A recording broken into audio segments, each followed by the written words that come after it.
ব্রহ্মভিশাপগ্রস্ত হয়ে হরিদ্বারের ব্রহ্মকুণ্ডের তীরে উপস্থিত হয়েছেন। কেন হয়েছেন? যিনি ভারতবর্ষের একছত্র রাজা, তার এমন কি অভাব ছিল, সর্বস্ব পরিত্যাগ করে ছুটে গিয়েছেন হরিদ্বারের ব্রহ্মকুণ্ডের তীরে। রাজ্যের পারিষদ বর্গকে ডেকে এনে তার একটি পুত্র ছিল জন্মেঞ্জয়। এই জন্মেঞ্জয়ের হাতে রাজ্যভার অর্পণ করে মহারাজ পরীক্ষিত রাজবেশ পরিত্যাগ করে জীর্ণ বস্ত্র পরিধান করে হরিদ্বারে ব্রহ্মকুণ্ডের তীরে উপস্থিত হয়েছেন। আজ যখন হরিদ্বারে ব্রহ্মকুণ্ডের তীরে উপস্থিত হয়েছেন, ভারতবর্ষে ভক্ত হৃদয়ে সারা পড়ে গেল। এক এক করে সেখানে ৬০,০০০ মুনি ঋষি উপস্থিত, দেবর্ষি মহর্ষি ব্রহ্মর্ষিগণ এক এক করে রাজাধিরাজ মহারাজ পরীক্ষিত বলতে লাগলেন, প্রভু আপনারাই বলুন, এই জগতে মৃত্যু পথযাত্রীর কর্তব্য কি? এই জগতে এমন কি হেন কর্ম আছে যে কর্মের দ্বারায় মৃত্যুর পরে সেই গোবিন্দের আতুল চরণ পদ্ম লাভ করা যায়? এই প্রশ্ন তো শুধু মহারাজ পরীক্ষিতের নয়, সমস্ত জীবেরই কথা। এই জগতে এমন কি হেন কর্ম আছে যে কর্মের দ্বারা মৃত্যুর পরে গোবিন্দের আতুল চরণ পদ্ম লাভ করা যায়? কেহ বললেন, মহারাজ আপনি যজ্ঞ করুন, কেহ বললেন আপনি ধ্যান করুন, কেহ বললেন আপনি দান করুন। এক একজন এক এক ধরনের উপদেশ দিতে লাগলেন রাজাধিরাজ মহারাজ পরীক্ষিতকে।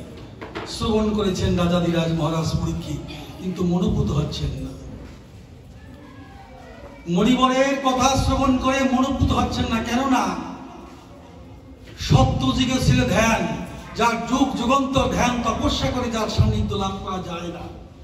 সপ্তাহ কালের মধ্যে তিনি কি ধ্যান করবেন, কি যাগযজ্ঞ তপস্যা তিনি করবেন? এই উপদেশ শুনতে না শুনতে সেখানে উপস্থিত হয়েছেন ব্যাস তপস্রদ্ধ সুখপাদ গোস্বামী গুরুপাদ, যিনি ভাগবত লিখেছিলেন কৃষ্ণ দৈবর্ণ ব্যাসদেব। তারই আরাধনার ধন সুখদেব গোস্বামী গুরুপাদ সেখানে উপস্থিত হয়েছেন। সমস্ত জ্ঞানীগণ সব দাঁড়িয়ে পড়লেন, মুনি ঋষি দাঁড়িয়ে পড়লেন। কেন? ওনার মতো ব্রহ্মজ্ঞানীতে জগতে আর কেউ ছিল না। আর শুধু গবেষণ করলেন। রাজাধিরাজ মহারাজ পরীক্ষিত বললেন, গুরুদেব আপনি বলুন, মৃত্যু পথযাত্রীর কর্তব্য কি?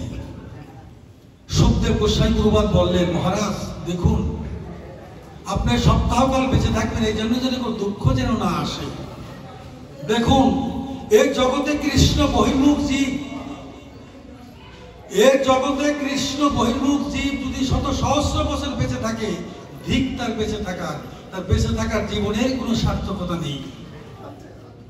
আপনি সপ্তাহকাল বাঁচবেন, এই জন্য যেন দুঃখ যেন না আসে।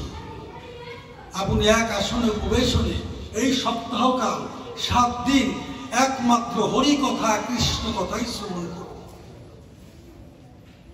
একমাত্র হরি কথা কৃষ্ণ কথাই শ্রবণ করুন, তাতেই আপনার মৃত্যুর পরে সেই গোবিন্দের আতুল চরণ পদ্ম লাভ হবে।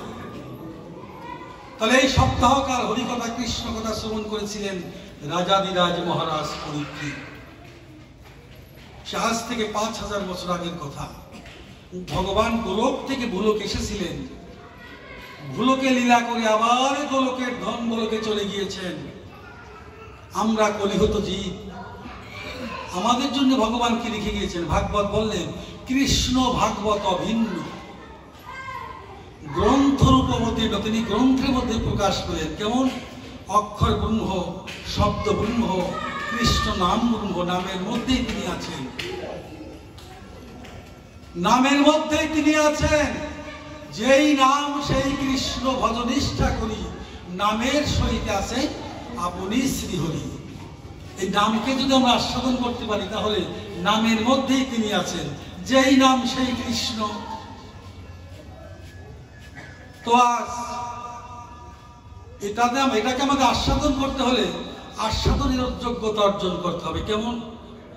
ডক্টর ব্রত ব্রহ্মচারী বললেন যে প্রতিটি ফুলের মধ্যে যেমন মধু আছে, মধু পাওয়া যায়, এই সংবাদটা জানে কে?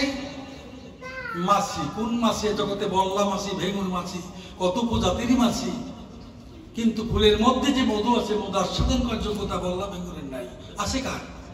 মৌমাছি মধু করে। তো তিনি কি করেন? সেই ফুলের মধ্যে ঢুকে গিয়ে গুপ্ত ভাণ্ড থেকে মধু আহরণ করে একটা মধুচক্র সঞ্চার করে, তারপরে কর্তন করে সে মধু আমরা আস্বাদন করতে পারি। তদ্রূপ এই ভগবানের যে মাধুর্য রসের মধু আস্বাদন করতে পারে কারা? আপনাদের মতো সুধীজন ভক্তজন জানারা, যাদের কি ভাগবত চন্দ্র ডাকলেন। কি ডাকলেন? কেমন করে ডাকলেন? যে নিগম কল্পতরু গলিত ফলং সুখ মুখাদাম সংযতং পিবত ভাগবত রসমালয় মুহুর রহরসিকা পরিভাবকা। এই রসিক ভক্ত এবং ভাবক ভক্তদের ডাকলেন। কিন্তু তো তিনি তো আমাদের ডাকছেন, কিন্তু আমরা তো ডাক শুনছি না। কেন শুনছি না? আমাদের শ্রবণেন্দ্রিয় বধির। ভগবান আমাদের ডাকছেন কি করে? বংশীর ধ্বনি করে, কিন্তু সেটাকে আমরা শুনছি না। কেননা আমাদের শ্রবণ ইন্দ্রিয় হচ্ছে বধির, আন কথায় আমাদের কান নষ্ট হয়ে গিয়েছে। তাই আজ শুধু সমাগত ভক্ত ভক্ত মায়েরা, যার উদ্দেশ্যে আজ এই ভগবানের অপ্রাকৃত মাধুর্য মণ্ডিত লীলা কথা আমরা আস্বাদন করতে উপনীত হয়েছি, তার বিদেহী আত্মার জন্য আমরা গোবিন্দের কাছে প্রার্থনা করব, হে গোবিন্দ তুমি তাকে স্বর্গে দেখো। এই কামনা আমরা করবো না। কেননা এই জগতে পুণ্য ফলে যদি কেউ স্বর্গলোক প্রাপ্ত হয়, স্বর্গে গিয়ে স্বর্গ সুখ ভোগ করে আবার মর্তলোকে চলে আসতে হয় ফিরে। আর যিনি আমার গোবিন্দের আতুল চরণ পদ্ম লাভ করে এই জগতে তার আর ফিরে আসতে হয় না। তা আমরা গোবিন্দের কাছে প্রার্থনা করব, হে গোবিন্দ এই আত্মাটা যেন তোমার এই কৃষ্ণ মুখে তোমার আতুল চরণ পদ্ম লাভ করতে পারে, তুমি তোমার চরণে স্নান দিও। কেননা ভগবান তো কাঁদে, ভগবান প্রতিটা জীবের জন্য কাঁদে। ভগবান বলছেন আমি প্রতিটা জীবের জন্য কাঁদি। কেন কাঁদি? ওরা কবে আমার কাছে ফিরে আসবে। অমৃতস্ব পুত্র নাম, সমস্ত জীবিত ভগবানের অংশ থেকে এসেছে জগতে, আবার ওপার থেকে এপারে এসেছি, আবার এপার থেকে একদিন আমাদের ওপারে চলে যেতে হবে। কিন্তু তাই ভগবান বলছেন, কি বলছেন? আমি প্রতিটা জীবের জন্য কাঁদি। কেন কাঁদি? ওরা কবে আমার কাছে ফিরে আসবে। তাই ভাগবতে গোপকুমারের উপাখ্যানে এই গোপকুমারী যখন গিয়েছিলেন সেই বৈকুণ্ঠ ধামে, লক্ষ্মী নারায়ণ বসে আছে, আসন আলো করে লক্ষ্মী নারায়ণ বসে আছে। গোপকুমারকে দর্শন করে নারায়ণ উঠে এসে গোপকুমারকে জড়িয়ে ধরে বলছে, গোপকুমার তুমি এসেছো, আমি তোমার জন্য বড় কাঁদতাম। কেন কাঁদতাম? তুমি কবে আমার কাছে ফিরে আসবে। শুধু তুমি নয়, বিশ্ব জগতে আমি সমস্ত জীবের জন্য আমি কাঁদি, ওরা কবে আমার কাছে ফিরে আসবে। তো আমি তো সব সময় যেতে পারি না, তো আমি যাই, আমি প্রতিটা জীবের দ্বারে যাই। কেমন করে যাই? আমি প্রতিটা জীবের দ্বারে গিয়েছি, গুরু রূপ হয়ে গিয়েছি। প্রতিটা জীবের দ্বারে গিয়েছি, আমি শাস্ত্র রূপে গিয়েছি। প্রতিটা জীবের দ্বারে গিয়েছি, আমি বৈষ্ণব রূপে গিয়েছি। প্রতিটা জীবের দ্বারে গিয়েছি, আমি ভক্ত রূপে গিয়েছি। তো ভগবান তো আসেন, কেননা ভগবান ভক্ত ছাড়া কখনো ভগবান থাকতে পারেন না। গীতায় কি বললেন? ওই অর্জুন ভক্তময় হৃদয়ে পার্থ, ভক্তই আমার পার্থ। চৈতন্য চৈতামৃতে বললেন ভক্ত হৃদয়ে মোর সতত বিশ্রাম। প্রতিটা জীবের মধ্যে তিনি পরমাত্মা রূপে তিনি বিরাজ করছেন।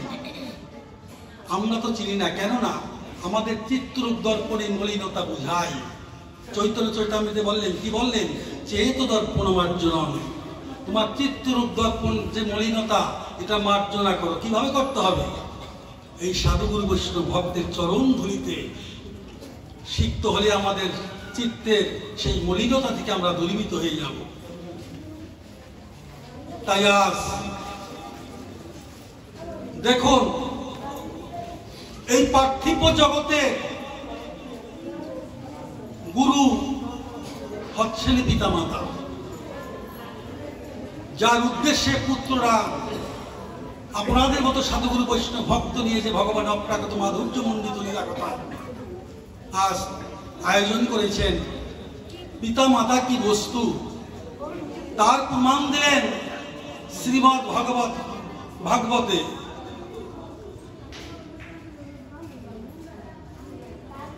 নভাগামণির পুত্র ছিল নাভাগামণি। এই নাভাগামণি তিনি বাল্যকাল থেকে সংসার ত্যাগ করে তীর্থ ভ্রমণ করতে লাগলেন, সমস্ত তীর্থ পর্যটন করতে লাগলেন, পাহাড় পর্বত ভ্রমণ করতে লাগলেন। ভ্রমণ করে মনে মনে চিন্তা করলেন, হায় রে, আমি তো তীর্থ পর্যটন করলাম, পাহাড় পর্বত ভ্রমণ করলাম, কিন্তু আমার যে পিতা মাতা তার সেবা তো আমার দ্বারা হলো না। আমার দ্বারা তো আমার পিতা মাতার সেবা হলো না। তাই তিনি আজ তীর্থ থেকে ফিরে এসে সংসারে যখন এসেছেন, এসে দেখছেন মাতা মৃত্যুবরণ করেছে, পিতা জীবিত আছে। ভাইদের ডেকে বলছে, ওরে ভাই, আমার দ্বারা তো পিতা মাতার সেবা হলো না, আমি পিতা মাতার সেবা থেকে আমি বঞ্চিত হয়েছি। তবে এই জাগতিক জগতের যত বিষয় বৈভব, সহায় সম্পত্তি, এদের প্রতি, এই সম্পত্তির প্রতি আমার কোনো লোভ লালসা নেই। এই সম্পত্তি তোদের, তবে তোদের কাছে আমি একটা দাবি করি, সেটা হচ্ছে এই পিতৃ সম্পদ থেকে আমাকে বিমুক্ত তোমরা আমাকে করবে না। তখন কি করলেন? ওই তার পিতাকে নিয়ে আবার তীর্থে চলে গেলেন, তীর্থ পর্যটন করতে লাগলেন। তো তীর্থ পর্যটন করতে করতে পিতা নাভাগামণিকে আদেশ করলেন, পুত্র, আমি তোমাকে একটা বাক্য, আমি তোমাকে একটা নির্দেশ দেব, আমার নির্দেশটা তোমার শ্রবণ করতে হবে। তবে আমি যে কথা বলবো তোমার, সে কথা আমার রাখতে হবে। বলো পিতা, তুমি কি বলতে চাও? তখন বলল, তোমার বিবাহ করতে হবে। তখন অনেক বয়স, তখন বলল, পিতা, এও কি সম্ভব? হ্যাঁ, পিতৃ আদেশ তোমার পালন করতেই হবে। তখন কি করবে? পিতার আদেশ। তখন তিনি বিবাহ করলেন। তখন বললেন যে তোমার ঔরজ্যত যে সন্তান হবে, এই পৃথিবী যতদিন থাকবে ততদিন তার নাম থাকবে, এমন পুত্র তোমার ঔরজ্যত সন্তান যে আসবে। তারই সন্তানকে হলো রাজা অম্বরীশ। তার ঔরজ্যত সন্তান রাজা অম্বরীশ। একাদশী পারায়ণে কিন্তু রাজা অম্বরীশের নাম দিতে হয়। এই জন্যে পুত্র, এই জগতে পুত্রই পারে। একজন গৃহে যদি কৃষ্ণ ভক্ত পুত্র জন্ম হয়, সে পুত্রই পারে পিতাকে সেই গোবিন্দের আতুল চরণ পথে পৌঁছে দেওয়া।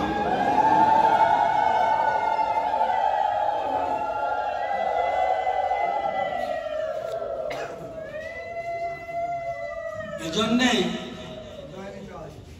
কৃষ্ণ ভক্ত যদি হয়, শুধু পিতা মাতা নয়, বংশের অনেককে উদ্ধার করে সেই গোবিন্দের আতুল চরণ পথে পৌঁছে দিতে পারে। তাহলে পিতা মাতাই হচ্ছে পরমগুরু। তাই পদকর্তা তার ভাষায় বললেন,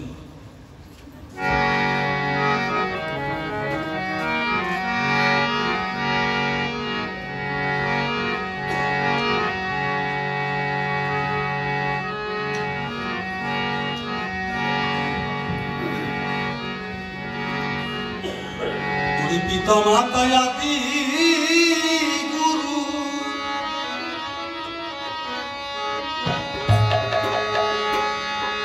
আমি আগে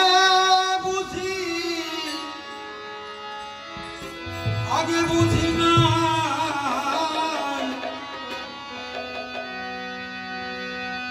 এখন কে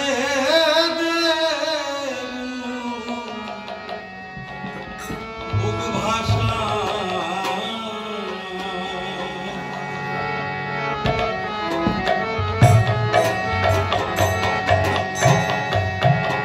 পিতা মাতা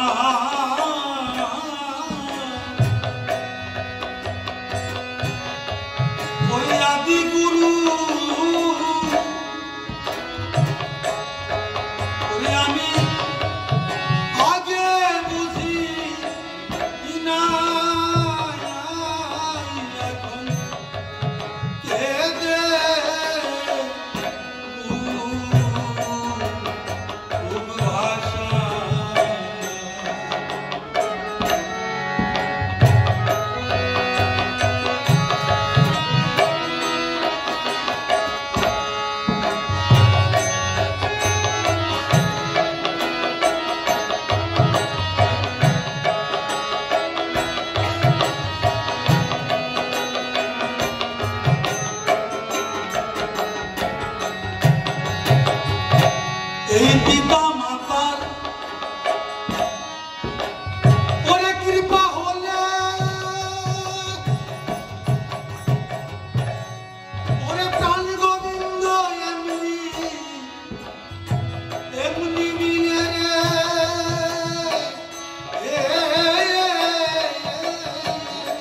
পুত্রের যে সম্বন্ধটা দেখুন,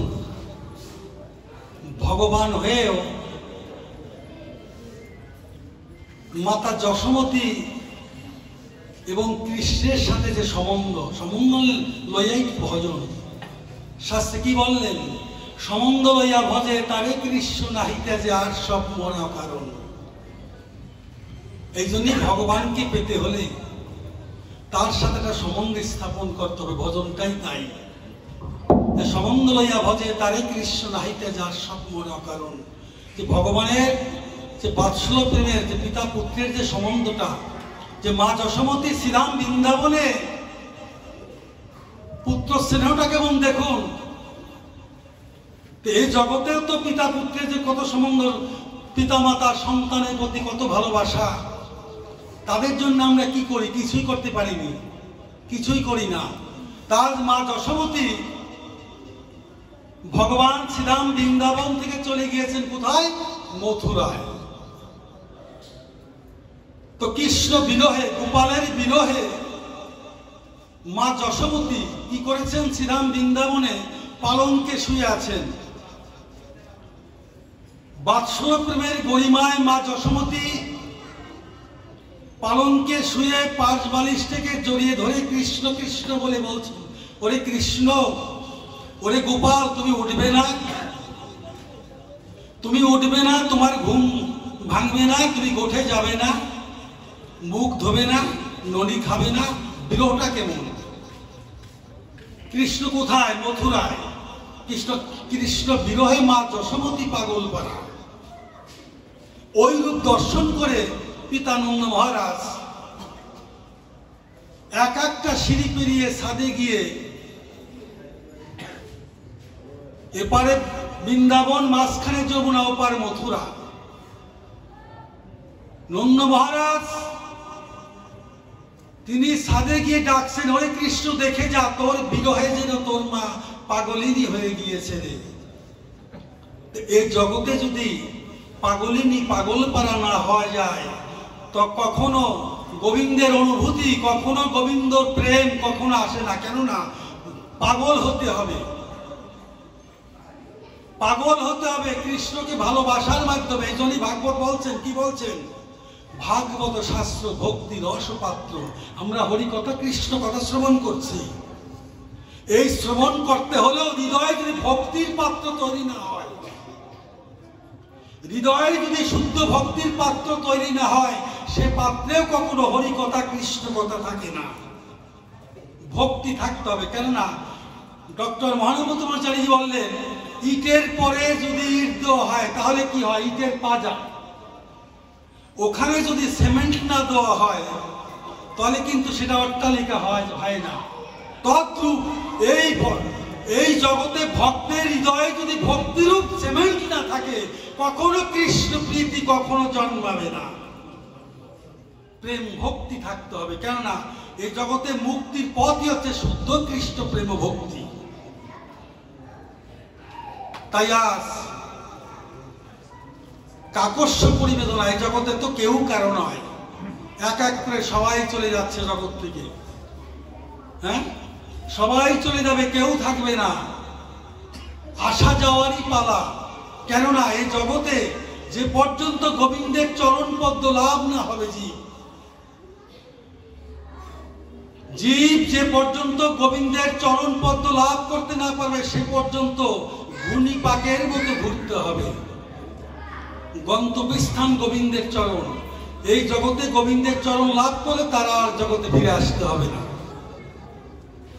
এই জন্যে আমাদের আত্মহংকার, আত্মগরিমা সমস্ত কিছু ত্যাগ করতে হবে। কেননা অহংকার বড় শত্রু হচ্ছে আমাদের অহংকার। এই অহংকারটা কেমন? ভাগবতে দ্বাদশ স্কন্ধে বলছেন যে নির্মগানাং যথা গঙ্গাং দেবানাং অচ্যুত যথা বৈষ্ণবানাং যথা শম্ভু পুরাণাং তথা। নদীর মধ্যে যেমন গঙ্গা শ্রেষ্ঠ, তো গঙ্গা কেন শ্রেষ্ঠ হলো? গঙ্গার চাইতে তো বড় বড় নদী আছে। যেমন ব্রাজিলে আছে আমাজন, সেই গঙ্গার চাইতে বিরাট নদী।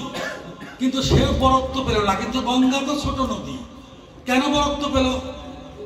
এই জন্যই ভাগবতে সে কথাটাই বলছেন যে নির্মগানাং যথা গঙ্গাং দেবানাং অচ্যুত তথা বৈষ্ণবানাং যথা শম্ভু পুরাণাং যোগস্তথা। নদীর মধ্যে যেমন শ্রেষ্ঠ গঙ্গা, তদ্রূপ সমস্ত দেবতাদের মধ্যে শ্রেষ্ঠ হচ্ছে ভগবান বিষ্ণু। আর আমাদের সনাতন ধর্মে 18খানা পুরাণের মধ্যে শ্রেষ্ঠ পুরাণ হচ্ছে ভাগবত পুরাণ। আর সমস্ত বৈষ্ণবদের মধ্যে শ্রেষ্ঠ বৈষ্ণব হচ্ছে শিব ঠাকুর।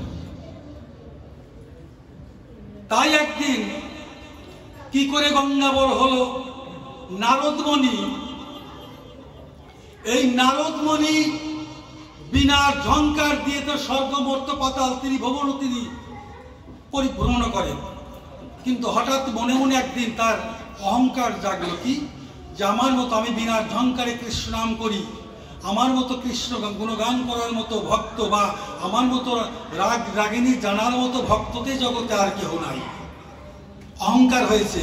এ কথাটা ভাগবতে বলছেন যে এখনো শ্রীধাম বৃন্দাবনে বংশীর ধ্বনি হয়, সে ধ্বনি বাজে কানে বাজে না। কেন বাজে না? আমাদের কর্ণবোধী। আবার বললেন অজ্ঞতায় বোধি, আবার বললেন কারো কারো বিজ্ঞতায় বোধি। কেমন করে? আমি শাস্ত্রে পণ্ডিত, আমি বড় পাঠক, আমি বড় গায়ক, আমি বড় বিদ্বান, আমি বড় ধনী, আমি বড় জ্ঞানী, আত্মহংকার, আত্মগরিমা। তাই নারদ মনে মনে চিন্তা করলেন যে আমি বিনার ঝংকার দিয়ে কৃষ্ণ নাম করি, আমার মতো গায়কদের জগতে নাই। তাই তিনি আজ সেই গুণগান কীর্তন করতে লাগলেন। কিন্তু যত রাগ রাগিনী দিয়ে তিনি গাইলেন, ওই যে অহংকার হয়েছে, সমস্ত রাগ রাগিনী সব ভুল, যা গেয়েছেন সব ভুল হয়েছে অহংকারে। কেননা ভগবানের জগতে সমস্ত কিছু সহ্য করতে পারে, অহংকার তিনি সহ্য করতে পারে না। এই জন্য ভগবানের এক নাম হচ্ছে কি? দর্পহারী মধুসূদন। তাই নারদমণি যখন রাগ রাগিনী গেয়েছেন, সমস্ত রাগ রাগিনী কিন্তু একটা জীবন্ত সত্তা আছে, সমস্ত রাগ রাগিনী অসুস্থ হয়ে পড়ছেন। তো ওই রূপ দর্শন করে নারদ বলছেন, কি তোমাদের এই অবস্থা কেন? তখন বললেন, এই অবস্থার জন্য তুমি নিজেই দায়ী। তুমি মনে মনে চিন্তা করেছো আমার উপরে কোনো গায়ক নেই, বাদক নেই, তুমি অহংকারে বশীভূত হয়ে তুমি রাগ গেয়েছো, সমস্ত রাগ রাগিনী ভুল করেছো, যার জন্য আমরা অসুস্থ হয়েছি। এই রাগ রাগিনী বসবাস হচ্ছে গন্ধর্ব লোকে। তো গিয়ে দেখে এই অবস্থা, তখন বললেন তাহলে তোমার সুস্থ হবে কি? সে হ্যাঁ, সুস্থ হতে পারি। এই জগতে কেউ যদি পুনরায় সঠিকভাবে রাগ গাইতে পারে তাহলে আমরা সুস্থ হয়ে যাব। কে পারে? একজন ব্যক্তি আছে সেই রাগ গাওয়ার মতো জগতে, সে হচ্ছে শিব ঠাকুর। শিবের নৃত্য দেখছেন না আপনারা? রাগের পরে কত তাল, যে একজন ব্যক্তি পারে সে হচ্ছে শিব ঠাকুর। তখন নারদমণি শিবের কাছে গিয়ে বলছে, মামা আমি তো হেরোকাণ্ড ঘটাইছি, যে সমস্ত রাগ রাগিনীগুলো সব অসুস্থ হয়েছে, এখন তো এদের সুস্থ করতে হলে তো তোমার লাগবে, তোমার রাগ গাইতে হবে। তো ভগবান শিব ঠাকুর বললেন যে আমি যে রাগ গাইব, আমার রাগ শোনার মতো ভক্ত আছে জগতে দুইজন। একজন আছে ব্রহ্মলোকের ব্রহ্মা, আর একজন হচ্ছে বিষ্ণু লোকের বিষ্ণু। তুমি যদি তাদের আনতে পারো তাহলে আমি রাগ গাইব। নারদমণি ব্রহ্মলোকে গিয়েছেন, ব্রহ্মার কাছে গিয়ে বলছেন, ব্রহ্মাদেব আমি তো অহংকারে বশীভূত হয়ে রাগ গেয়েছি, সমস্ত রাগ ভুল হয়েছে, এখন তাদের সুস্থ করতে হলে হ্যাঁ শিব ঠাকুর রাগ গাইবেন, আপনাদের নিমন্ত্রণ, আপনারা আসতে হবে। হ্যাঁ, শিব ঠাকুর রাগ গাইবে, আমরা যাব না। শিব এসেছে, ভগবান বিষ্ণু এসেছে। ওই রাগের নৃত্যে শিব ঠাকুর নৃত্য করতে আরম্ভ করলে, রাগ গাইতে লাগলেন। এমন অবস্থায় রাগ এমন পর্যায়ে মানে চরমে পৌঁছে গিয়েছে যে ভগবান বিষ্ণুর অঙ্গ থেকে, দক্ষিণ চরণ থেকে বিগলিত ধারায় সেই গঙ্গা চরণ থেকে অবতীর্ণ হয়ে সেই চলছে, তখন ওই রূপ দর্শন করে ব্রহ্মা কি করছেন, তার কমণ্ডলের মধ্যে গঙ্গাকে স্থাপন করে তিনি আবার ব্রহ্মলোকে স্বর্গে নিয়ে চলে গেলেন। তো দেখুন তাহলে এই যে গঙ্গার উৎপত্তি কোথায়, কেন বড় হলো গঙ্গা? ভগবানের চরণ, দক্ষিণ চরণ থেকে গঙ্গার উৎপত্তি হয়েছে। এই জন্যই শাস্ত্রে বলছেন যে নির্মগানাং যথা গঙ্গাং দেবানাং উচ্চুত যথা বৈষ্ণবানাং যথা শম্ভুর পুরাণাং তথা। শিব ঠাকুরের মতো পরম বৈষ্ণব নাই, তার কোনো ভোগ বিলাস ছিল? হ্যাঁ, সেই বাঘের ছাল, সেই ভস্ম মেখে যেখানে সেই ধুলায় দূষিত হয়েছিলেন, কত বড় ত্যাগ! এই জন্য বৈষ্ণবত্ব এমন একটা, বৈষ্ণবের স্বভাব। চৈতন্য চরিতামৃতে বললেন, তিনাদপি শুনেছেন অত রৈব সহিষ্ণ অমানীয় মানিবেন কীর্তনিয়া সদা হরি। বৈষ্ণব, এই জন্যই নরোত্তম ঠাকুর মহাশয় বললেন, কি বললেন? বৈষ্ণব চরণের ভূষণ করিয়া তনু, যাহা হইতে অনুভব হয় মার্জন হয় ভজন, সাধু সঙ্গ অনুক্ষণ অবিদ্যা পরাজয়। এই জন্য বৈষ্ণবের চরণ ধুলি মাখতে হবে। কেননা বৈষ্ণবের চরণ ধুলি, ভগবানের চরণ ধুলি থেকে বৈষ্ণবের চরণ ধুলি মহাশক্তিশালী। ভগবান কি বলছেন? যে বৈষ্ণবের চরণ, নরোত্তম ঠাকুর বলছেন বৈষ্ণবের চরণ ধর,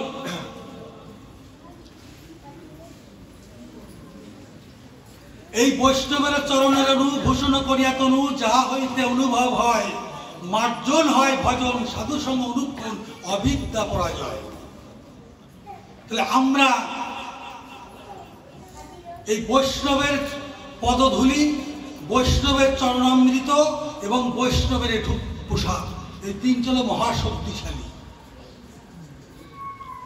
তাই এই ভগবানের যে অপ্রাকৃত মাধুর্য মণ্ডিত লীলা কথা শ্রবণ করতে হলে বৈষ্ণব এবং ভক্তের কৃপা ব্যতীত। আবার বললেন নরোত্তম ঠাকুর, কি বললেন? কৃষ্ণ প্রেম ভক্তি পাওয়া তো দূরের কথা, যে পর্যন্ত সাধুগুরু বৈষ্ণব ভক্তের কৃপা না পাবে সে পর্যন্ত তোমার ভগবান পাওয়া তো দূরের কথা, সংসার বন্ধনই ক্ষয় হবে না। সংসার বন্ধনই ক্ষয় হবে না। তাই আজ সুধী সমাগত ভক্ত মায়েরা, ভগবান তো বিরাট বিরাট ভগবান, এই বিরাটত্ব হারিয়ে ফেলে তিনি ভক্তের কাছে তার ভগবত্তা প্রকাশ থাকে না, তিনি নিজেও ভক্ত হয়ে গিয়েছে। ভগবানের ভগবত্তা প্রকাশ নেই, তিনি ভগবান হয়েও তিনি ভক্তের কাছে এসে অবগাহন করছেন, ভক্তের চরণ ধুলিতে সিদ্ধ হয়েছেন। কেননা ভগবান নিজেই বলছেন যে আমার হতে আমার নাম বড়, নাম হতে আমার ভক্ত বড়, ভক্ত হতে ভক্তের চরণ ধুলিকে তিনি আরো বড় করেছেন।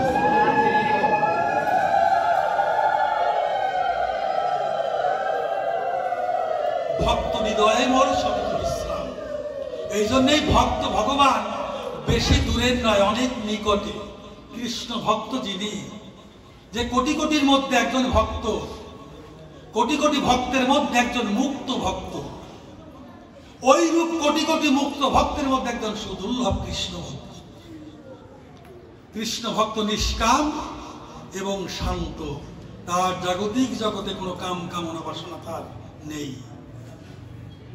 এই জন্যই কৃষ্ণ প্রেম, এই কৃষ্ণ প্রেম তো বোঝার মতো ক্ষমতা আমাদের মতো হতভাগ্য, আমার মতো হতভাগ্য পামরের নেই। কেননা চৈতন্য চরিতামৃতে বলছেন, কি বলছেন কৃষ্ণ সুখদেব গোস্বামী, যে অকৈতব কৃষ্ণ প্রেম যেন জাম্বুনত হেম, অকৈতব কৃষ্ণ প্রেম যেন জাম্বুনত হেম, হেন প্রেম নির্লোকে না হয়। ভাগ্য কর্মে যদি হয় যোগ, না হয় বিয়োগ, বিয়োগ হইলে নাহি তো জিয়ায়। কিন্তু এই প্রেম তো আমরা বুঝি না, কৃষ্ণ প্রেম তো আমরা বুঝি না। তাই আবার বললেন যে আমরা হয়েছি অরসভ্য কাক। এই জগতে আমরা হয়েছি অরসভ্য কাক। কাক যেমন নিম্ব গাছে যখন নিম্ব ফল ফলে, ওই কাক মনে মনে চিন্তা করে নিম্ব ফলকে দর্শন করে যে খুব রসালো ফল, ওই কাক মনে মনে চিন্তা করে যে খুব রসালো ফল। তো যখন উড়ে গিয়ে বৃক্ষের ডালে বসে ওই ফলকে আঘাত করে, তখন সেই কাক ওই ফলের তিক্ততা সাধন করে। তো আমরা ওই জগতে এসে এই সংসারকে সুখ ভেবে, সংসারকে সর্বস্ব ভেবে আমরা ওই সংসারের তিক্ততা সাধন করেছি। ভগবান যে কি বস্তু, ভগবান যে কি, কৃষ্ণ প্রেমটা যে কি, এ অনুভব আমাদের ভিতরে নেই। এই জন্যই বলছেন ডক্টর মহানন্দ মজারিজি যে সসীম মানুষের প্রসাধন অসীমের দিকে, অসীম ভগবানের অবতরণ সসীমের প্রাণ করে। ওই মানুষ উঠে ভগবান নামে, মাঝখানে দেখা হয় দুজনার, মানুষ ছুটে সাধনায়, ভগবান নামে করুণায়, মিলন ঘটে খাওয়া ঘাটে। তাই আজ এই ভগবানের ভগবত্তা প্রকাশ নেই। যে মা যশোমতী দেখুন, এই জগতে তাকে যদি পেতে হয়, ভগবানকে যদি পেতে হয়, তাহলে আমাদের ভজনের প্রথম কথাই হচ্ছে কি, ভালোবাসা চাই। ভালো একটা বাসা চাই। এই বাসা যদি ভালো না হয়, ভগবানকে ভালোবাসা তো দূরের কথা। ডক্টর মহানন্দ মজারিজি বললেন, তোমার হৃদয়ে যদি শুদ্ধ ভালোবাসা না থাকে, তুমি সংসার করতে হলেও তোমার সংসার মরুভূমি হয়ে যাবে। এই জন্যই বললেন যে ভজনের প্রথম কথা হচ্ছে ভালোবাসা। এই ভালোবাসারও কিন্তু একটা গাঢ়তা আছে, লঘুগুরু আছে। কেমন? শাস্ত্রে বললেন যে ভালোবাসা গাঢ় হয়ে অধিনাম হয়, রতি গাঢ় হয়ে প্রেমাখ্যা হয়, প্রেমের সার মহাভাব জানি, মহাভাবের পরপী শ্রীমতী রাধা ঠাকুরানী।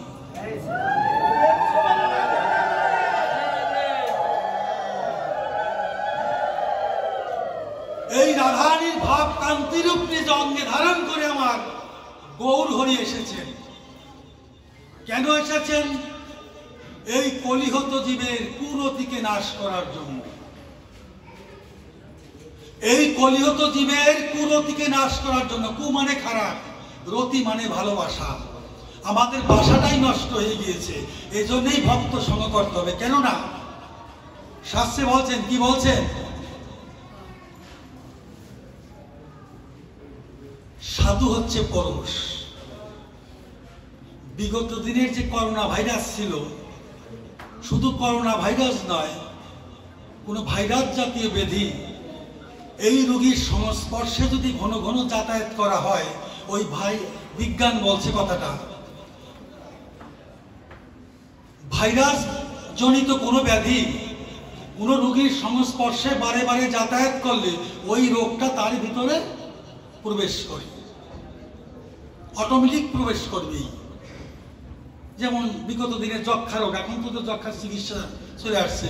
যক্ষা রোগীর কাছে ঘন ঘন যাতায়াত করলে কিন্তু তার ভিতরে ওই ভাইরাসটা ঢুকতে হয়। তদ্রূপ এই কৃষ্ণ ভাইরাসটা এমন একটা ভাইরাস, ওই ভাইরাস তো ওষুধ প্রয়োগ করলে ব্যাধি হলে ব্যাধি প্রবেশ করলে ব্যাধি আস্তে আস্তে সেরে যাবে। কিন্তু কৃষ্ণ ভাইরাসের এমন একটা গুণ, যে ভাইরাসটা যে অভক্ত যদি কৃষ্ণ ভক্তের পরশ পায়, তার সংস্পর্শে যায়, তার ভিতরে কৃষ্ণ প্রীতি, কৃষ্ণ প্রেম তার ভিতরে প্রবেশ করলে ওই ভাইরাস যার জীবনে ভাইরাস মানে বের হবে না, সেও কৃষ্ণ ভক্তের রূপান্তরিত হয়ে যাবে।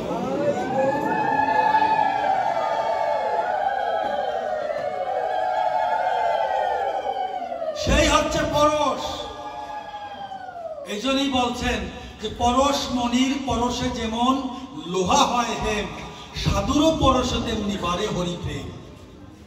এই জগতে যদি তুমি প্রেমকে জাগাতে চাও, একমাত্র সাধুগুরু বৈষ্ণব ভক্ত সঙ্গ করো। কেন? ভগবান নিজেই বলছেন, নারদকে বললেন, ভাগবত কি বলছেন? বৃন্দাবন পরিত্যাজন পাদমেকং ন গচ্ছামি, বৃন্দাবন ছেড়ে আমি এক পাও কোথাও যাই না। আবার নারদকে বললেন, ওই নারদ আমি কোথায় থাকি জানো? যে নাহং তিষ্ঠামি বৈকুণ্ঠে যোগিনাং হৃদয় নচ মদ ভক্তাং যত্র গায়ন্তি তত্ত্ব তিষ্ঠামি হে নারদ। আমি বৈকুণ্ঠেও থাকি না, আমি যোগীদের হৃদয়েও থাকি না। যেখানে আমারই ভক্তগণ আমারই গুণগান কীর্তন করে, সেখানে আমি একা না, রাধারানীর সহিত আমি উপস্থিত থাকি।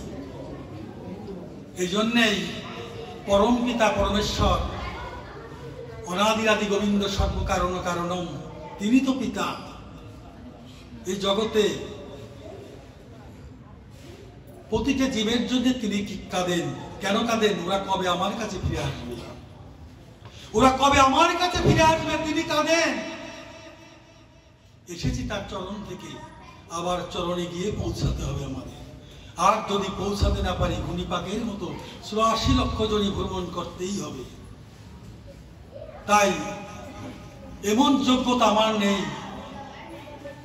যে আমি সাধন ভজন করে কলিযুগের মানুষ আমরা ক্ষীণকণ্ঠ স্বল্পায়ু অন্নগত প্রাণ একাদশী করেছি, হ্যাঁ, কত কষ্ট হইতে, মানে একদিন সেই ফল আহার দুগ্ধ আহার করে মানে কত কষ্ট হয়। কেন হবেই না কেন? কলি ক্ষীণকণ্ঠ স্বল্পায়ু অন্নগত প্রাণ, অন্ন না খেলেই জীবন চলে না। তাহলে সাধন ভজন করার মতো যোগ্যতা তো কলিযুগে নেই। তাই ভগবান কি করলেন?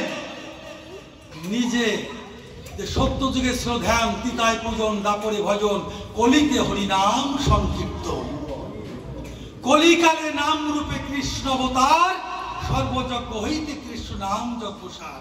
তিনি সেই ব্রজপ্রেম, এই ব্রজপ্রেম নিয়ে আসলেন। কোথায় আসলেন? শ্রীধাম নবদ্বীপে। কেন আসলেন?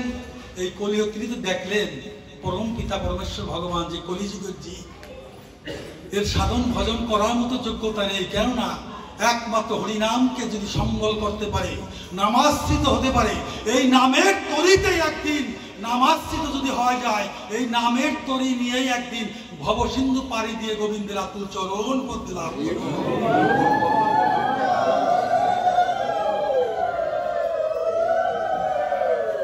কিন্তু আমাদের মনটা থাকতে হবে কৃষ্ণমুখী।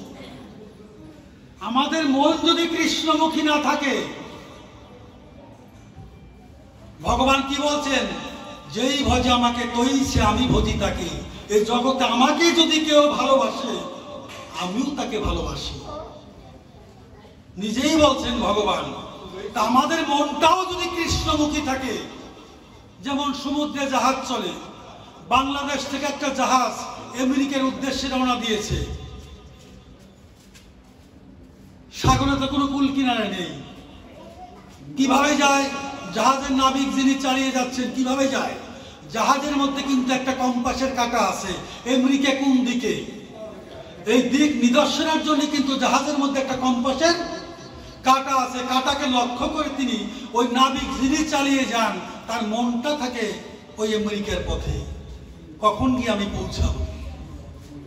ওইভাবে তিনি গন্তব্যস্থানে ওই কম্পাসের কাঁটাকে লক্ষ্য করে তিনি গন্তব্যস্থানে পৌঁছায়। তদ্রূপ আমরাও কিন্তু এই জগতে ভবসাগরে নিমজ্জিত, আমরাও ভবসাগরে আছি। এই সাগর পাড়ি দিয়ে আমাদেরও কিন্তু যেতে হবে গোবিন্দের চরণে। তা আমাদের মনটাও যদি কৃষ্ণমুখী থাকে, আর আমরাও যদি এই ভক্ত সনের দ্বারায় হৃদয়ে যদি শুদ্ধ ভক্তিরূপ কম্পাসের কাঁটাকে তৈরি করতে পারি, আর আমাদের মনটাও যদি কৃষ্ণমুখী থাকে, আমরাও অনায়াসে ভবসাগর পাড়ি দিয়ে আমরা গোবিন্দের আতুল চরণ পদ্মে গেলাম।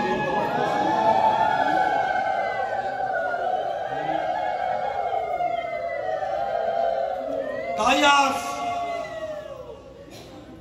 রাধা ভাবদূতি সুবলিতং কৃষ্ণ গৌরী স্বরূপম, রাধারানীর ভাবকান্তি রূপ নিজ অঙ্গে ধারণ করে আমার গৌর হরি এসেছেন শ্রীধাম নবদ্বীপে। যিনি কৃষ্ণ, রাধা কৃষ্ণ মিলিত তনু, দুই দেহ এক দেহ হয়ে তিনি এসেছেন। নিজে কৃষ্ণ হয়েই নিজে কৃষ্ণ কৃষ্ণ বলে কাঁদছেন, কেঁদে কেঁদে চলছেন। কৃষ্ণ কৃষ্ণ বলে বলে কেঁদে কেঁদে চলছেন গঙ্গার পাড় দিয়ে। গঙ্গার ঘাটে বসে এক রজক ধূপা কাপড় কাচ্ছে। দেখুন ভগবান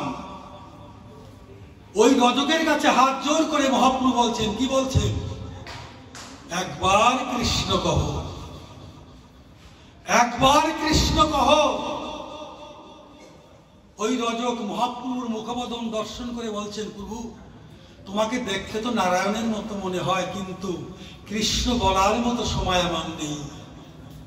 আমি যে কৃষ্ণ বলবো এই বলার মতো সময় আমার নেই। এই কাপড়গুলো প্রস্তুত করতে না দিতে, মালিককে দিতে না পারলে আমি অর্থ পাবো না, আমার সংসারও চলবে না। এই জন্য কৃষ্ণ বলার মতো সময় আমার নেই। মহাপ্রভু বলছেন, ও তাহলে কৃষ্ণ বলার বাধা তোমার এই কাপড়গুলো আমার কাছে দাও, আমি প্রস্তুত করে দেই, অন্যথায় তুই প্রাণ ভরে কৃষ্ণ কর। দেখুন ভগবান কত আরতি নিয়ে তিনি জগতে এসেছেন। তৎকালীন সময় নামের বন্যায় ভাসছে শ্রীরাম নবদ্বীপবাসী। আজ ওই শ্রীরাম নবদ্বীপে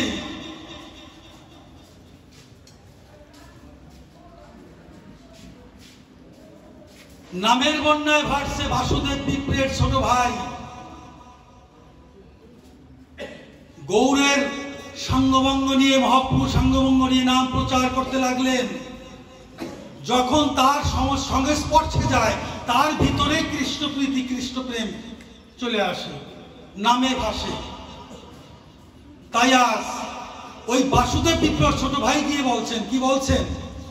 ওরে ভাই চলো যাই, গৌর এসেছে শ্রীরাম নবদ্বীপে, নামের বন্যায় ভাসছে নবদ্বীপবাসী। চলো যাই, আমরা দু ভাই মিলে গৌরের সান্নিধ্যে গিয়ে আমরাও গৌর ভজন করি। এই গৌর ভজনীতে কি শান্তি, এই গৌর ভজনীতে কি প্রেম, এটা তুমি গৃহে থেকে তুমি অনুধাবন করতে পারবে না, অনুভব করতে পারবে না। এর মধ্যে যে কি সুখ। ছোট ভাই গিয়ে বড় ভাইয়ের কাছে বলছেন। বড় ভাই কি বলছেন? ওরে ভাই, আমি সংসারে থেকে যে সুখে আছি, এই সংসারের মধ্যে থেকে যে সুখে আছি, এ সুখ আমি গৌর ভজনে পাবো না। কেননা তার তো কোনো অভাব নেই, জমিদার ধন ঐশ্বর্য অভাব নেই। যে আমি সংসারের মধ্যে যে সুখে আছি, গৌর ভজনে সেই সুখ আমি পাবো না। তোমার বৌদি, আমার পুত্র সন্তানদের কাছে যে ভালোবাসা পেয়েছি, আমি গৌর ভজনেও আমি সেই ভালোবাসা পাবো না। কথাটা বললেন। হঠাৎ কয়েকদিন যেতে না যেতেই বাসুদেব বিপ্র শুয়ে আছেন, পালঙ্কে শুয়ে আছেন। হঠাৎ করে তার গায়ে কুষ্ঠরোগ দেখা দিল। দেখুন, স্ত্রী আমার, পুত্র আমার, সন্তান আমার, বাড়ি আমার, গাড়ি আমার, ব্যাংক ব্যালেন্স আমার, সমস্ত কিছুই কিন্তু আমার।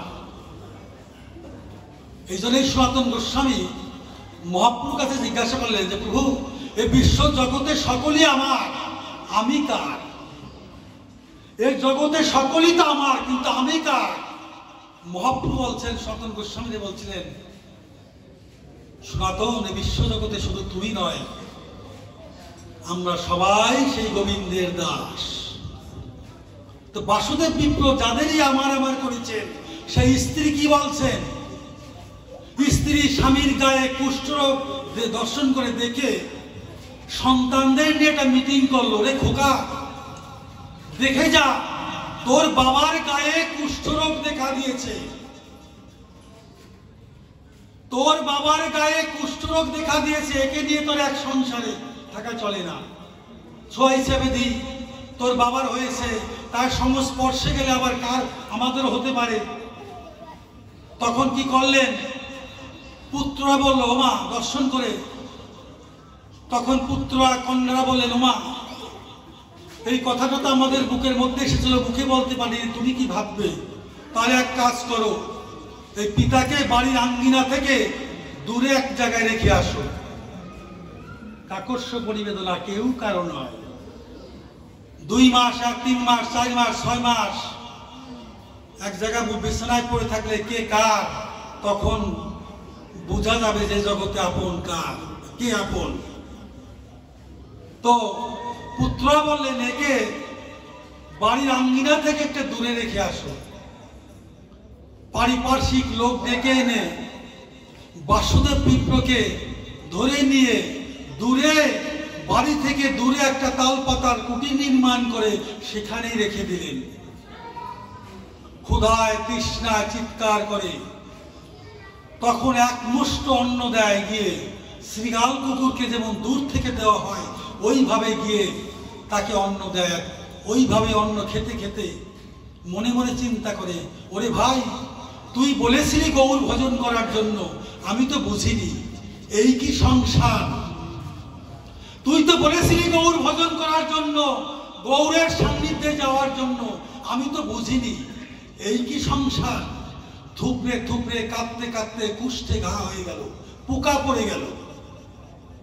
মনে মনে চিন্তা করে, গৌর হরি ৮৪ লক্ষ জনি ভ্রমণ করে দুর্লভ মনুষ্য জন্ম পেয়েছিলাম, চেয়েছিলাম এই জন্মে তোমার সাধন ভজন করার মতো, কিন্তু আমার সাধন ভজন তো আমার হলো না। এজন্যেই আমরা দুর্লভ মনুষ্য জন্ম পেয়েছি, ভজনযোগ্য দেহ পেয়েছি। মাতৃগর্ভে যখন ছিলাম তখন বলেছিলাম, হে গোবিন্দ, এই মাতৃ জঠরে যে কত যন্ত্রণা, এই যন্ত্রণা আমাদের সহ্য হচ্ছে না, প্রভু তুমি আমাকে জগতে পাঠিয়ে দাও, জগতে গিয়ে তোমার সাধু সঙ্গ করবো, জগতে গিয়ে ভক্ত সঙ্গ করবো, জগতে গিয়ে ভক্তের চরণ ধরে আমরা অঙ্গে ধারণ করবো। এর জগতে কিন্তু করালে আবদ্ধ হয়ে এসেছি, গোবিন্দের সাথে বলে এসেছি, কেউ কারো নয়, গোবিন্দ প্রমাণ করে দিয়েছেন। এই দেহ থেকে প্রাণ পাখি যখন চলে যাবে, এই দেহটা যখন শ্মশানে নিয়ে যাবে, শ্মশানে নিয়ে পুত্র সন্তান পারিপার্শ্বিকরা যখন সৎকার সদাহ করা হবে, জল দেওয়ার পরে যখন এক কলস জল দিয়ে ওই পারিপার্শ্বিক লোক বলবে, এই ওদিকে পুত্রদের বলবে, তোমরা ওদিকে তোমার পিতার কাজ হয়েছে, ওদিকে আর তোমরা চেয়েও না, না চেয়ে তোমরা সবাই চলে আসো। ওদিন ভগবান বলবে, ওই দিন ভগবান বলবেন, কেননা আত্মা তো মরে না, আত্মা তো জীবিত, আত্মা তো চেতনাও আছে। কিন্তু সেদিন ভগবান বলবে, ওই দেখ, চেয়ে দেখ, তোর স্ত্রী পুত্র কন্যা সন্তান তুই যাদের আপন ভাবছিস কেউ কারো নয়, দেখ ওরা তোকে দূরে ফেলে দিয়েছে, কিন্তু আমি তো তোকে ছেড়ে যেতে পারি না। আয়, এই ঘরের ছেলে আমার ঘরে ফিরে আয়। ভগবান সেদিন ফেলে যাবে না। তাই আজ তাহলে দুর্লভ মনুষ্য জন্ম পেয়েছি, এই ভজন যোগ্য দেহে পেয়েছি, ভজন হলো না। এই জন্য মনুষ্য জন্মের সার্থকতা কোথায়? একমাত্র গোবিন্দ ভজনে। তাহলে ভজনচ্যুত হয়েছি। এই জগতে দুর্লভ মনুষ্য জন্ম পেয়েও আমরা গোবিন্দের সাধন ভজন হলো না, ধিক হলো মনুষ্য জন্ম। তাই পদকর্তা তার ভাষায় বললেন,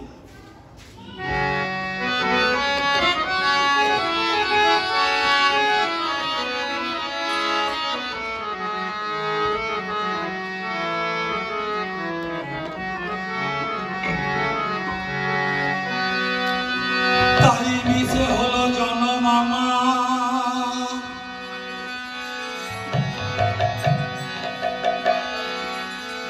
কৃষ্ণ ভজন বিনে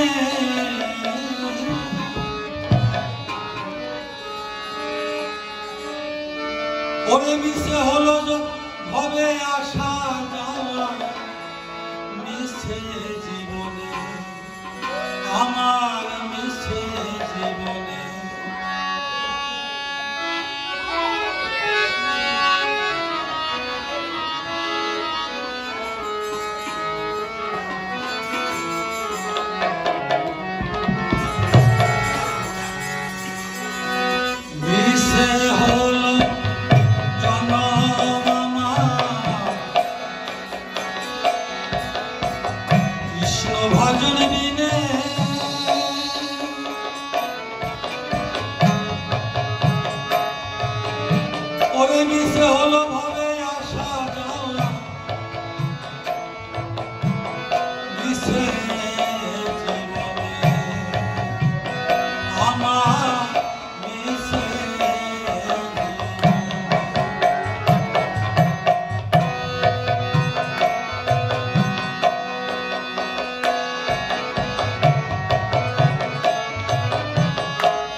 আশা ছিল মনে,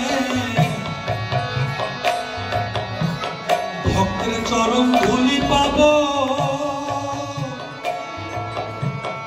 এই চরণ ধুলি মাথায় নিয়ে বৃন্দাবনে যাবো, আমি বৃন্দাবনে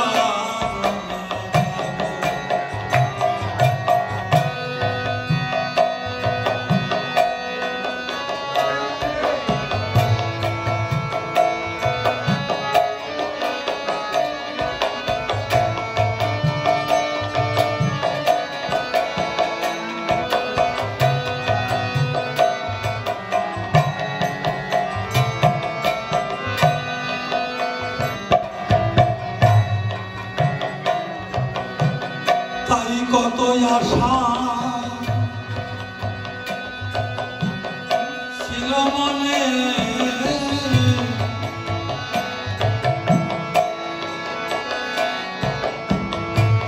ভক্তের চরণ ধুলি পাবো,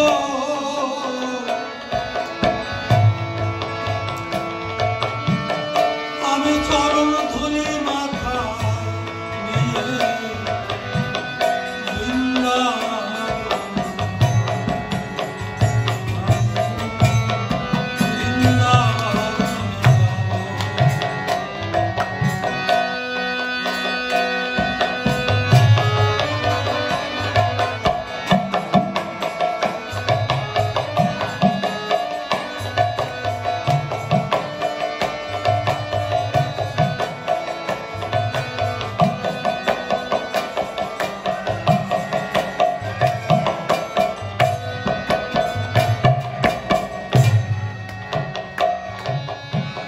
পরে সংসার মায়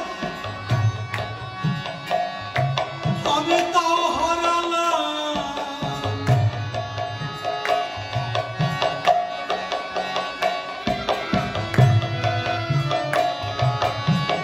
পরে সংসার মায়ায় তাও হারালাম, আমি পরে মায়া বাঁধনে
শিশির গোসাইকে দে বলে আমার জন্মটা হলো এই ভক্তের ধুলি পাবার আশে,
মায়া মুগ্ধ জীবের নাই কৃষ্ণ স্মৃতি জ্ঞান।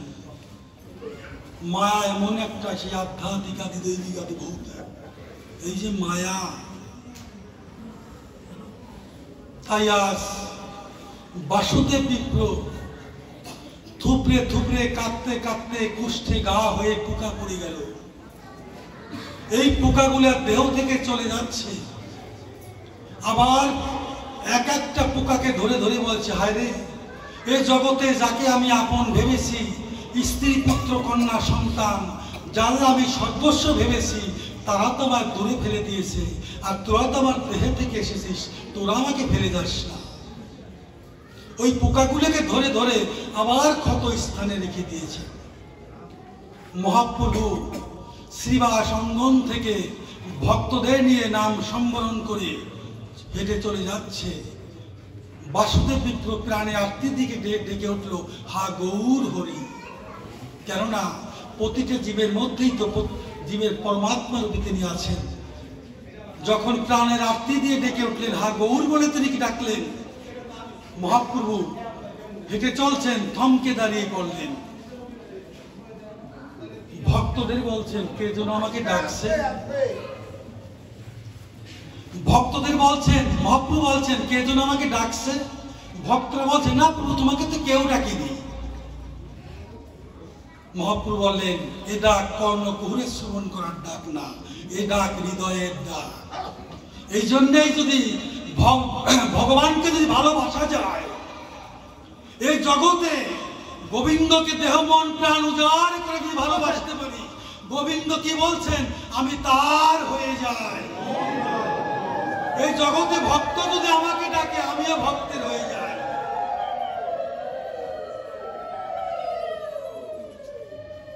তাই ভক্তদের বলছেন, এটা কর্ণকুহরে শ্রবণ করার ডাক না, ডাক হৃদয়ের ডাক। বাসুদেব বিপ্র ওই কুষ্ঠ ব্যাধি নিয়ে উনি চিন্তা করতে করতে প্রভুর চরণ তো দর্শন হলো না। যাই প্রান্ত আছে দেহে, যাই গৌরের সান্নিধ্য লাভ হয় কিনা, ওইভাবে তিনি ধুলায় ধূসরিত হয়ে হয়ে শ্রীবাসঙ্গনে গিয়ে যখন উপস্থিত হয়েছেন, দেখছেন প্রভু চলে গিয়েছে। ভক্তরা দাঁড়িয়ে আছেন, হাত জোর করে বলছেন, প্রভু তো দাঁড়িয়েছিল, তোমরা কি বলতে পারো প্রভু কোথায় দাঁড়িয়েছিল, তার চরণ ধুলিটুকু আছে কিনা। যখন চরণ ধুলি প্রভু কোথায় দাঁড়িয়েছিল, যখনই বলছেন, ওখানে গিয়ে হা গৌর বলে তিনি আবার ডেকে উঠলেন।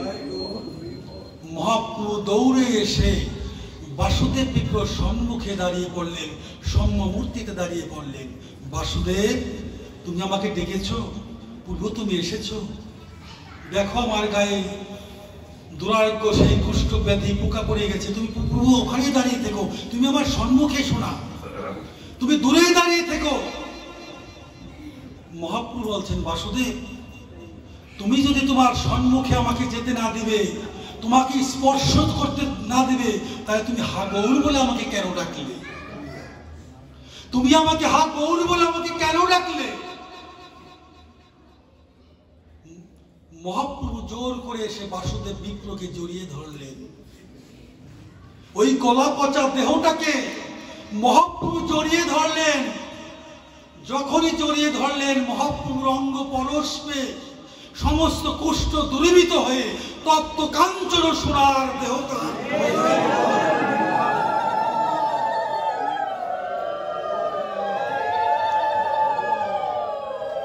এই জন্যেই ভক্তের দেহটা হচ্ছে কেমন, কৃষ্ণ ভক্ত ভগবান বেশি দূরের নয়, অনেক নিকটে। ভক্তের পরস্পে এই জগতে, এই জাগতিক জগতেও যদি এমন কোন মারাত্মক ব্যাধি থাকে যে ডাক্তারও ফিরিয়ে দেয়, দেখা যায় সাধুগুরু বৈষ্ণব ভক্তের চরণ ধুলিতে সে সমস্ত ব্যাধি দূরীভূত হয়ে তার আবার সেই সম্ভব দেহ তিনি আবার ফিরে পান। ভক্তর চরণ ধুলি এমন একটা, কৃষ্ণ ভক্তের চরণ ধুলি এমন একটা গুণ। তাই আজ কেননা ভক্ত ভগবান বেশি দূরের নয়, যে কথাটা ডক্টর মহানামূর্ত অনুচারী তিনি ভাগবতে সেই গৌর কথা গ্রন্থে লেখছেন যে সসীম মানুষের প্রসাধন অসীমের দিকে, অসীম ভগবানের অবতরণ সসীমের প্রাণ করে। উনি মানুষ উঠে ভগবান নামে। মাঝখানে দেখা হয় দুজনার, মানুষ তোতে সাধনায়, ভগবান নামে করুণায়, মিলন ঘটে খাওয়া ঘটে। কত বাজে?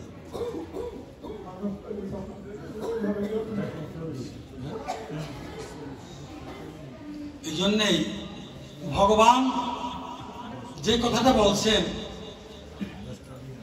যে ভগবান নিজে এই কলিহত জীবকে উদ্দেশ্য করে ডাকছেন, তোরা কান পেতে থাক। দেখুন একটা বাস্তব প্রমাণ, এই আসরে যখন হরিনাম সংকীর্তন হয়, আমরা 5 দিন ব্যাপী হরিনাম সংকীর্তন শ্রবণ করি। দেখুন ভক্তের সংস্পর্শে কি হয়। এটা কিন্তু এখন হচ্ছে না, কিন্তু ভক্ত সঙ্গে সেটা হয়। কি হয়? আমরা 5 দিন হরিনাম সংকীর্তন শ্রবণ করার পরে নাম সমাপন হয়ে যায়, মহাপ্রভু ভোগরাগ হয়ে যায়, কিন্তু হঠাৎ করে আমাদের কর্ণকুহর এবং সিদ্ধনিটা বেজে ওঠে। এই পথ দিয়ে হেঁটে চললে হঠাৎ করে নামের ধ্বনিটা আমরা শুনতে পাই। এর কারণটা কি? এর কারণটাই হচ্ছে ভক্ত সঙ্গে। ওই ভক্ত সঙ্গে হরিনাম সংকীর্তন শোনার পরে কর্ণে যে বধিরতা থাকে, এই বধিরতা ঘুচে যায়। ভক্তের পরশে, ভক্তের পরশেই দেহটা সরস হয়। এই জন্যই ভাগবতে শ্রীরাম বৃন্দাবনে ভগবান বলছেন যে বৃন্দাবনে বসে ভগবান ডাকছেন আমাদেরকে, আমরা ডাক শুনছি না। কেন শুনছি না? আমাদের শ্রবণ ইন্দ্রিয় বধির। কেন বধির? আন কথায়, আন কথায় কান নষ্ট হয়ে গিয়েছে। আবার বলছেন যে কারো কোনো বিজ্ঞতায় বধির বিজ্ঞজন। আমি বড় পাঠক, হ্যাঁ, আমি বড় গায়ক, আমি বড় বিদ্বান, আমি বড় ধনী, তার কর্ণ বধির হয়ে যায়। আবার বলছেন কারো কর্ণ বধির হয়ে যায়, আমি ব্রাহ্মণের ছেলে, আমার জাতির গৌরব যদি থাকে, ব্রাহ্মণ হয়ে একজন নিম্নবর্ণের, তাদের সাথে আমি কেন মিশবো? জাতির গৌরব। ভাগবত বলছেন তার কর্ণ বধির হয়ে যায়। তার বৃন্দাবনে বসে ভগবান আমাদের ডাকছেন, আমরা ডাক শুনছি না। শ্রবণ করেছেন কারা? ব্রজগোপীরা। এক ডাক শ্রবণ করেছেন ব্রজগোপীরা, আর শ্রবণ করেছেন বৃন্দাবনে পশুগণ, ধবলি শ্যামলি, এরা ঘাস খাচ্ছে। বৃন্দাবনে পশুরা ঘাস, মানে গাভীগণ ঘাস খাচ্ছে। ভগবান বংশীর ধ্বনি করেছে, মুখের ঘাস ছেড়ে দিয়ে তারা অপলোকনে তাকিয়ে থাকে, বংশীর ধ্বনি কর্ণকুহরে শ্রবণ করে। বাসরিগণ মাতৃ দুগ্ধ পান করেছেন, ভগবান বংশী উৎকার করেছে, মাতৃ স্তন ছেড়ে দিয়ে তারা অপলোকনে তাকিয়ে থাকে, ভগবানের বংশীর ধ্বনি শ্রবণ করে। তাহলে পশু হয়েও তাদের এত কৃষ্ণ প্রেম, পশু হয়েও তাদের কৃষ্ণ প্রীতি, আর আমাদের মনুষ্যকলে এসেও কিন্তু সেই প্রেম, সেই অনুভূতি আমাদের ভিতরে নেই। তাহলে এই মনুষ্যকুল থেকে আমাদের পশুকুলেই ভালো ছিল। এই মনুষ্যকুল পাওয়ার থেকে এই জগতে এসে যখন গোবিন্দ ভজনই হলো না আমাদের, তাহলে পশুকুলে যাওয়াই ভালো ছিল আমাদের। পশুর তো কোনো বিচার হবে না এই জগতে। পশুর মৃত্যুর পরে তো পশুর আত্মার তো কোনো বিচার হবে না, কিন্তু মনুষ্য দেহের তো বিচার হবে। তুমি কল দিয়ে গিয়েছিলে জগতে, সাধু সঙ্গ ভক্ত সঙ্গ করবে, ভগবত ভজন করবে, হরিনাম করবে, তুমি তা কিছু করোনি। শাস্তি কাঠগড়ায় তো যেতে হবে, দাঁড়াতে হবে। তাহলে পশু বলে ভালো ছিল। দেখুন পশু হয়েও তার কত কৃষ্ণ প্রীতি, পশু হয়েও তার কত কৃষ্ণ প্রেম, তার প্রমাণ সিদ্ধান্ত নবদ্বীপে। এই নবদ্বীপে যারা গিয়েছেন দেখবেন শিবাজি মন্দির নবদ্বীপে, আজ থেকে 600 বছর আগের ঘটনাটা। ওই শিবাজি মন্দিরের শিবায় ছিলেন রাধারমণ দাস বাবাজি। ওই বাবাজি প্রতিদিন বৈকাল বেলা ভাগবত পাঠ করতেন।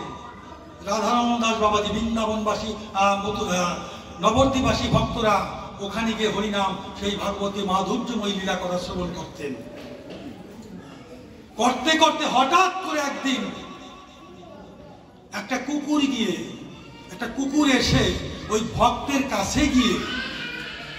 ভক্তের কাছে গিয়ে দুহাত বেরিয়ে দিয়ে ও হরি কথা কৃষ্ণ কথা শ্রবণ করতে লাগলেন। তো হরি কথা কৃষ্ণ কথা শ্রবণ করতে করতে এমন একটা পর্যায়ে ওই কুকুরেরও সে হরি কথা কৃষ্ণ কথা শ্রবণ করছে না, নয়নে প্রেম বরিশন হচ্ছে, অশ্রু বরিশন হচ্ছে। ভক্তরাও দেখতে লাগলেন, হায় রে, একটা পশু হয়েও তার এত কৃষ্ণ প্রীতি, এত কৃষ্ণ প্রেম। ওইভাবে দর্শন করেছেন। ভাগবত পাঠ শেষ হয়েছে। পাঠ শেষ হওয়ার পরে ভক্তরা প্রসাদ দিয়ে যার যার গৃহ অভিমুখে রওনা দিয়ে চলে যাচ্ছে। সমস্ত ভক্তরা চলে গিয়েছেন, একা কুকুরটি বসে আছে। রাধারমণ দাস বাবাজি বলছিল, তোমাকে তো প্রসাদ দেওয়া হয়নি, তাই তুমি যাওনি। বাবাজি কি করেছে, মন্দিরে গিয়ে একটা পাত্রে প্রসাদ নিয়ে এসে কুকুরের সম্মুখে দিয়ে বলছে, তুমি প্রসাদ লও। তো যখন কুকুরের সম্মুখে প্রসাদ দিয়েছেন, ওই কুকুরটা প্রসাদ নিচ্ছে না।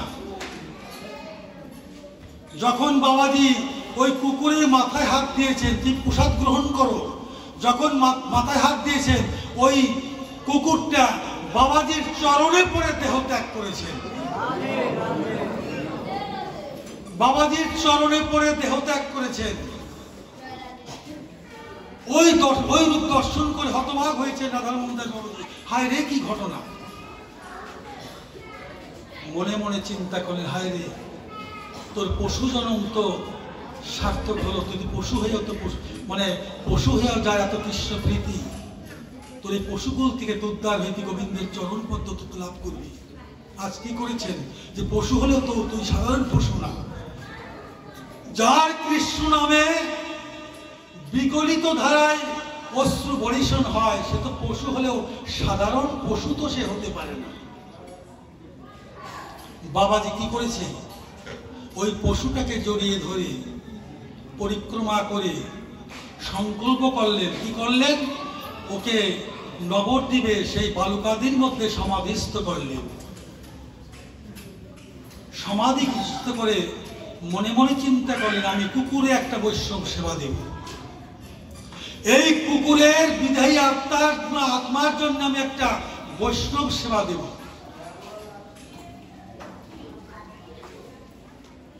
বাবাজি দাঁড়ে দাঁড়ে গিয়ে ভিক্ষা করে কিছু পয়সা অর্জন করে পূর্ব দিবসে, বৈষ্ণব সেবার পূর্ব দিবসে শ্রীরাম নবদ্বীপে যত কুকুর দর্শন করেছেন, হাত জোর করে তাদের নিমন্ত্রণ করেছেন, হ্যাঁ গো, তোমাদের সহজন এহলোক থেকে পরলোক ধামে গমন করেছে, তার বিদেহী আত্মার জন্য আমি একটা বৈষ্ণব সেবার আয়োজন করেছি। এই বৈষ্ণব সেবায় তোমরাও নিমন্ত্রিত, তোমরাও আসবে। যত কুকুর দর্শন করেছেন প্রত্যেকে নিমন্ত্রণ করেছেন বাবাজি। তো অনুষ্ঠানের দিনকে সেই ভোগ রাগ দিয়েছেন, দলে দলে কুকুর এসেছে। দেখা গেল প্রায় 400 কুকুরের আবির্ভাব ঘটেছে। এক এক করে সেখানে 400 কুকুরের আবির্ভাব ঘটেছে। কুকুর সেবা দিয়েছেন বাবাজি। তো কুকুরের সেবা করে প্রসাদ পেয়ে যার যার আবার চলে গিয়েছেন। রাত্রে রাধারমণ দাস বাবাজি শুয়ে আছেন বিছানায়। স্বপ্ন যোগে দেবতারা দর্শন দিয়েছেন, রাধারমণ, তোমার ওই কুকুরের বৈষ্ণব সেবায় দেখো আমাদের দেবদুর্লভ দেহ, এই দেবদুর্লভ দেহ পেয়েও আমরা তোমার ওই বৈষ্ণব সেবায়, কুকুরের বৈষ্ণব সেবায়, কুকুর দেহ ধারণ করে তোমার ওই বৈষ্ণব সেবায় আমরা উপস্থিত হয়েছি। এই জন্যেই যে আমার জন্ম যদি হয় পশুকুলে, যেন কৃষ্ণ ভক্তের সঙ্গ মেলে। এই জগতে ভগবান সরৈশ্বর্যপূর্ণ, ভগবান সম্পূর্ণ আত্মবিস্মৃত। কার কাছে? ভক্তের কাছে। ভগবান ভক্তের কাছে তার ভগবত্তা প্রকাশ নেই। তাই যদি হতো ভগবান তারই শাখা উদ্ধব। উদ্ধবকে পাঠিয়েছেন বৃন্দাবনে। কেন পাঠিয়েছেন? উদ্ধবকে দেখানোর জন্য, উদ্ধব দেখো এই জগতে সম্বন্ধে কি হয়, যে সম্বন্ধ লইয়া ভজে তারে কৃষ্ণ নাহিতেছে আর সব মনে কারণ সম্বন্ধ, যে শান্ত দাস্য সাক্ষ্য বাৎসল্য মধুর, এই পাঁচটা রসের একটা রসকে আশ্রয় করে ভজন করতে হবে। দেখো উদ্ধব, তুমি বৃন্দাবনে গিয়ে দেখো পুত্র বিরহে কৃষ্ণ কি, উদ্ধব তো জানেন, কি জানেন? কৃষ্ণ ভগবান। উদ্ধব তো জানেন কৃষ্ণ ভগবান। উদ্ধবকে পাঠিয়েছে। কেন পাঠিয়েছে? তুমি গিয়ে দেখো আমার পিতানন্দ মহারাজ কেমন আছে, আমার মাতা যশোমতী কেমন আছে, রাধারানী কেমন আছে, সখীরা কেমন আছে। উদ্ধব গিয়েছেন বৃন্দাবনে। তো অদূরেই দেখতেছেন পিতানন্দ মহারাজ কাঁদতে কাঁদতে একেবারে অন্ধের ন্যায় অবস্থা পিতানন্দ মহারাজের। তো যখন গিয়েছে তখন দেখতে পাচ্ছে যে আমার কৃষ্ণ বুঝি আসছে। যখন কাছে গিয়েছে, ও উদ্ধব, ভক্তমান উদ্ধব, কৃষ্ণর চেহারা উদ্ধবের চেহারা একেবারে সেম সেম চেহারা, তুমি এসেছো, আমার কৃষ্ণ কেমন আছে। ওইভাবে কৃষ্ণ কৃষ্ণ বলছে, না একেবারে মানে বিগলিত ধারায় কাঁদছে। তখন উদ্ধব সান্ত্বনা বাক্য দিয়েছে কাকে? পিতানন্দ মহারাজকে। পিতা, আপনি পুত্র পুত্র বলে কাঁদতেছেন কেন? কৃষ্ণ তো আপনার পুত্র নয়। কৃষ্ণ যে সেই বৈকুণ্ঠ বিহারী, অনাদিরাদি গোবিন্দ সর্বকারণ কারণ। আপনি কৃষ্ণ কৃষ্ণকে পুত্র বলে কাঁদছেন কেন? কৃষ্ণকে আপনার পুত্র। নন্দ মহারাজ কি বলেছিলেন? উদ্ধব, তুমি শাস্ত্রের মূর্তি, জ্ঞানের ভান্ডার, তা আমি জানি। তুমি তো শাস্ত্রজ্ঞ, আমি জানি। দেখো উদ্ধব, এই জন্যই বলছেন শাস্ত্রে, কি বলছেন? এই জগতে বহু জানতা লোক ঘোর মূর্খ। এ জগতে বহু জানতা লোক ঘোর মূর্খ। কারণ আমি বহু জানি, তখন কি হয়? তার অহংকার হয়, আমি বড় শাস্ত্রে পণ্ডিত। এই জন্য শাস্ত্রে বলছে যে এই জগতে বহু জানতা লোক ঘোর মূর্খ, যদি তার কৃষ্ণ প্রেম ভক্তি না থাকে। এই জগতে একমাত্র মুক্তির পথই হচ্ছে শুদ্ধ কৃষ্ণ প্রেম ভক্তি। তাই ব্যাখ্যা দিলেন কি সূর্য উদ্ধবকে, উদ্ধব দেখো সূর্য যখন উদয়মান, ভোরবেলা যখন সূর্য উঠে, সূর্যের আলোতে আমরা সমস্ত কিছু দেখতে পাই, বালুকাদি পর্যন্ত দর্শন করতে পারি, কিন্তু একটা বস্তুকে দর্শন করা যায় না। সেগুলো কি? সূর্যের আলো থেকে গগনের নক্ষত্র তারা দেখা যায়। সূর্যের আলোতে কখনো তারা দেখা যায় না। যত অন্ধকার হবে তত তার প্রকাশ ঘটবে। তুমি বলছো কৃষ্ণ ভগবান। আরে কৃষ্ণ যদি ভগবানই হবে, তাহলে কৃষ্ণ আমার পাদুকা কেন মস্তকে ধারণ করে আমার কাছে নিয়ে আসবে?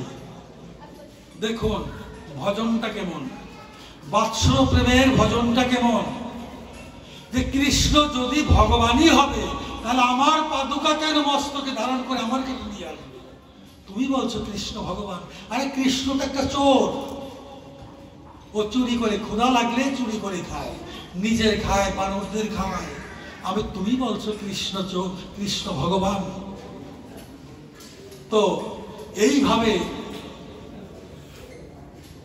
পিতানন্দ মহারাজের আরতি শ্রবণ করে উদ্ধব মনে মনে চিন্তা করছে, হায় রে, মাতা যশোমতী সেই একই ভাব, ব্রজ গোপীরাও তাই। রাধারানী কৃষ্ণ বিরহে পাগল পারা, বিড়বিড় বিড়বিড় করে দশম দশায় রাধারানী সখীরে বলছে, কি বলছে? ওরে সখী তুই কাঁদিস না, কৃষ্ণ যখন বৃন্দাবন থেকে চলে যায়, কৃষ্ণ আমাদের বলে গিয়েছে আর সেদিনই আবার আসবেন। রাধারানী কি বলছেন সখীদের? ওরে সখী, ও অন্যের অন্য মন, আমার মনটাই তো বৃন্দাবন। কেননা ভগবান তো সর্বক্ষণ বৃন্দাবনেই থাকে। যে বৃন্দাবন পরিত্যাজন পাদমে কমনা গচ্ছামি, ভগবান বললেন আমি বৃন্দাবন ছাইরে আমি এক পাও কোথাও যাই। আমি বৃন্দাবন ছেড়ে আমি এক পাও কোথাও যাই না, আমি সর্বক্ষণ বৃন্দাবনে থাকি। আমার নারদকে বললেন, নারদ আমি কোথায় থাকি জানো? যে নাহং তিষ্ঠামি বৈকুণ্ঠে যোগিনাং হৃদয় নচ মদ ভক্তাং যত্র গায়ন্তি তত্ত্ব তিষ্ঠামি হে নারদ। আমি বৈকুণ্ঠেও থাকি না, আমি যোগীদের হৃদয়েও থাকি না। যেখানে আমারই ভক্তগণ আমারই গুণগান কীর্তন করে সেখানে আমি একা রাধারানীর সহিত উপস্থিত থাকি।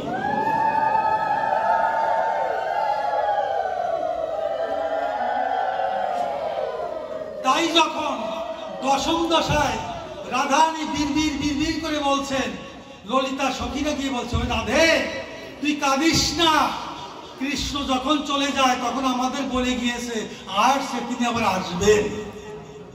রাধারানী কি বলছেন, ওরে সখী তোদের কথা উদ্দেশ্য করে বলছেন, তোদের অন্যের অন্য মন, আমার মনটাই তো বৃন্দাবন।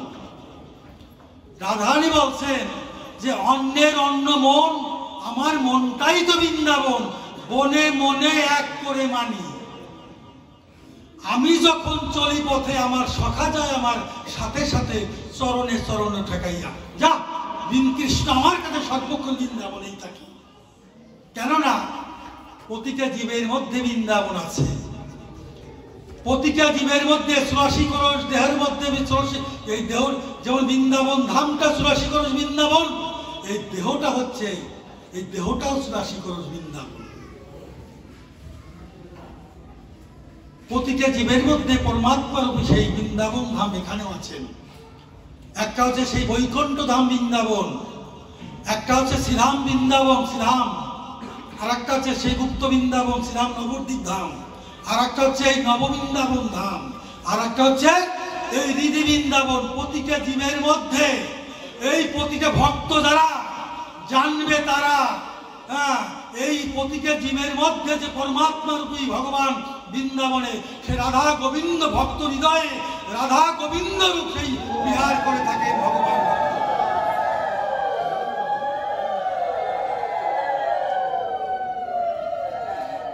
এই জন্যই ভগবান বলছেন, আর দীর্ঘায়ু করবো না পাঠ,